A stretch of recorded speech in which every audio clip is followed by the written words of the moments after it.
My father wants to redirect my trust fund to his stepdaughter because she needs it more. He was furious when I gave it to my stepdad. For context, my parents divorced when I was about 10. My mom eventually remarried a wonderful man who has been nothing but supportive. He never tried to replace my dad, but always treated me like his own daughter. Meanwhile, my dad remarried when I was 14. His wife had a daughter, Kayla, now 19F, who's my stepsister. I always tried to be polite with Kayla, but we were never close. She's loud, entitled, and has that princess mentality where she expects the world to bend around her. My dad dotes on her constantly. Growing up, anytime I visited his house, it was clear who came first. I'd get a $20 bill for my birthday, while Kayla got a party and designer shoes. But I bit my tongue because I didn't want to look bitter. Here's where the real story starts. When my grandfather passed away, he left me a trust fund. It wasn't enough to buy a mansion, but it was a solid amount I'd been carefully saving and investing. I also work full-time and live modestly, so I hadn't touched that money. Over the years, it grew to a pretty comfortable nest egg. I had a plan for it. I wanted to buy my dad something he'd always dreamed of, a little vacation house near the lake where he used to take me fishing as a kid. He used to talk about retiring there one day, and I thought, what better way to thank him for being my dad? I kept it quiet because I wanted it to be a surprise once I had everything ready. Last month, I got a call from my dad. At first, it was normal chit-chat. Then he dropped a bombshell. Honey, I've been thinking, you've already got a job and savings. Kayla, on the other hand, needs some help.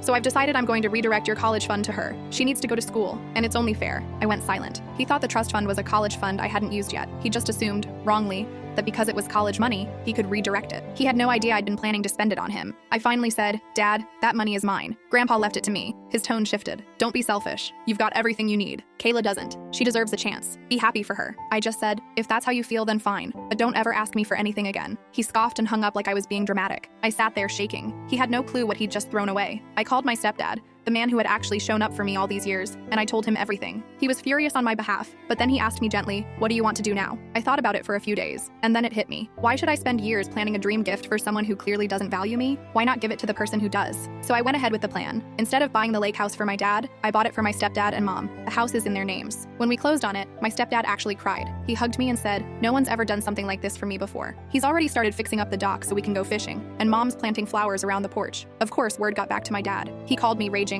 how dare you buy a house for him after everything I've done for you? I calmly said, everything you've done for me? You mean choosing your stepdaughter over me my whole life? You mean calling me selfish for not handing over money that wasn't mine? The house went to the man who actually deserves it. He sputtered, you'll regret this when Kayla graduates and makes something of herself. He's not your real father. I just laughed. Neither are you. And I hung up.